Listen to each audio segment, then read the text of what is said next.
Welcome back, everyone. Today we're diving into the hilarious and creative story of one grocery store employee's 6-step protest against the company's new promotional shirts. Trust me, you don't want to miss this clever act of workplace rebellion. I, 21M, work at a grocery store. Started as a courtesy clerk, or bag boy for the uncultured, but recently I've been training to be a checker. Yesterday I was scheduled as a courtesy clerk, and I assumed it was going to be a normal day. Several months ago, the dress code was relaxed to a significant degree. Before, we had to wear one of a few different company-issued shirts. However, mid-December we were told that now we could wear whatever we want, within reason. Apparently, the store director has a different definition of within reason than the rest of us.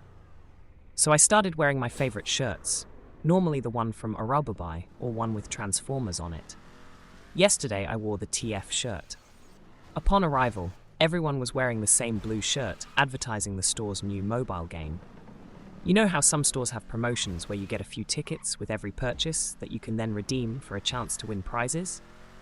Well, someone at corporate decided to do that, but in mobile game form. And honestly, I think the shirts are kind of stupid. From here on, I will call them the FU shirt. I was told that all checkers had to wear them, but my manager, I'll call her Patty, said she'd check with the store director, Greg, if that applied to courtesy clerks too. While Patty checked on that, I started my floor sweep. Now, about Greg, he's legitimately a great boss. There seems to be a recurring pattern with these stories, where the boss has no idea how things actually work and is just a penny pincher or whatever. Greg defies all stereotypes. He helps out all over the store. He's even been known to help bag groceries if things get nuts, though that hasn't happened in quite some time. He's also the one who showed me how to snake a toilet. Very hands-on. One time, he worked in the bakery for a month straight until more staff were hired. Honestly, as my first boss, he's kind of setting up all my future bosses for failure. All this is to say, I wasn't trying to get back at him for anything. I was just trying to have some harmless fun. And protest a rule I think is stupid. So anyway, turns out all front-end staff have to wear the FU shirts. Fine. I spent the floor sweep coming up with ideas to peacefully and playfully protest. Malicious compliance number 1. I wore the FU shirt as a headband. It wasn't long enough to tie, so I taped it down. Patty saw me like that, smiled, and told me I probably had to wear it. Malicious compliance number 2. I put the FU shirt on in the bathroom, and then put the TF shirt on over it, making sure you could see the FU sleeves. That one got caught by Greg, who told me the FU shirt needs to be over. Malicious compliance number 3. This one was my favorite, and I think it lasted the longest. I called it the tape cape. I put on the TF shirt, and then draped the FU shirt's sleeves over my shoulders, and taped them into place. Eventually, I got the idea to use a pride pin to save a piece of tape. But I'm still calling it the tape cape because it rhymes, and I love it. Took Patty quite a while before she noticed both shirts are blue, and she laughed. She didn't tell me to change it or anything. Eventually, Greg saw me and told me to wear it right. His mistake was not defining right. Malicious compliance number 4. I put the TF shirt away and actually started wearing the FU shirt. Head in the head hole and arms in the armholes. Just inside out is all. This one might have lasted longer than the tape cape, but I wasn't keeping track.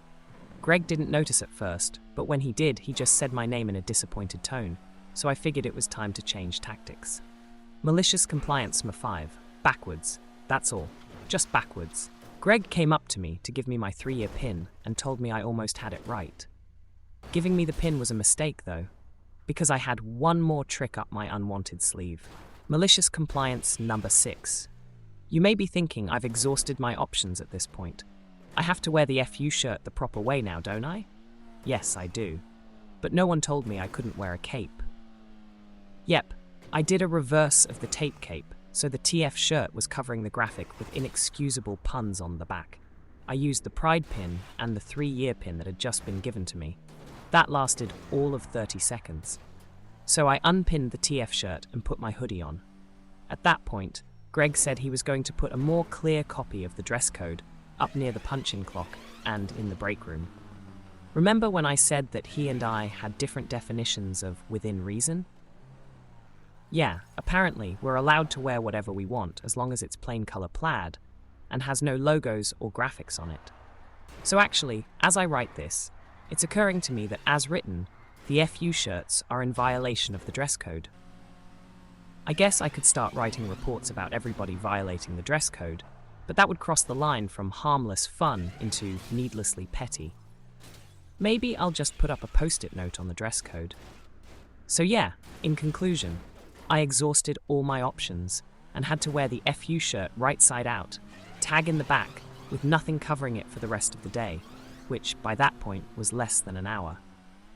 From all indications, this will last as long as the promo will, about a month. Then we'll switch to normal plain clothes. It's a bummer that I won't get to wear my Jubby Y and Transformers shirts to work anymore, but honestly, I'd rather go plain and boring than the FU shirts, just out of principle at this point. Well, that wraps up today's tale of wardrobe rebellion and pin-adorned protest. If you enjoyed hearing how one creative employee turned dress code defiance into an art form, make sure to hit that like button and don't forget to subscribe for more stories that add a bit of mischief to your day. Until next time, keep questioning the status quo.